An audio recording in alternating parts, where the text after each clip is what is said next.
Civil अस्पताल सक्कर में doctors की किल्लत के बायस 4 साल का बच्चा वजीर सेहत अजरा पेचोहो के सामने दम तोड़ गया। वजीर सेहत अमले की कमी को जवाज बनाती रही। अजरा पेचोहो ने स्वीपर के हाथों पोस्टमार्टम के वाकई की तरदीद भी की। वीडियो का जिक्र हुआ तो इंक्वायरी का ऐलान कर दिया।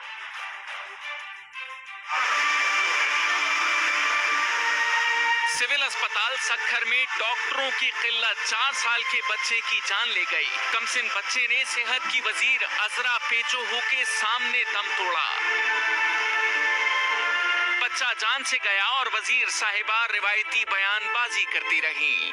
जो हमारी कमीशन है उसको बैन कर दिया गया है कोर्ट के जरिए, और क्या कोर्ट जब तक बहाल नहीं करती कमीशन, हम डॉक्टर्स नहीं रिक्रूट करते। वजीर सेहत सिंध ने अस्पताल में स्वीपर के हाथों लाशों के पोस्टमार्टम के वाकये की पहले तरदीद की और बाद में इंक्वायरी का ऐलान भी कर दिया। मुझे डराया जाता है, धमकाया जाता है। रिलीफ 2-3 दफा मैंने मना किया है कि सर मेरी तबीयत खराब होती है, मैं ये काम नहीं कर सकता। मेरा काम सफाई का है, आप मेरे से सफाई कराएं। मैं भी छुरी लेके डेड बॉडी के साथ खड़ी हो जाऊं तो इसका मतलब तो नहीं है मैंने पोस्टमार्टम किया है। फेक वीडियो बना के शो करेंगे तो मैं क्या कर सकती हूँ? उसके पर इंक्वायरी फिर भी कराऊंगी मैं। अगर वो इस तरह की हरकतें करेगा तो फिर ऑब्वियसली उसकी नौकरी भी जाएगी। अगर वो मेरे सामने झुकाए तो उसका मतलब उसमें ऐप है। वजीर सेहत के बयान पर दिलावर नामी स्वीपर ने भी अपना मौकिफ दिया। मैं पोस्टमार्टम करने से जवाब देता हूँ।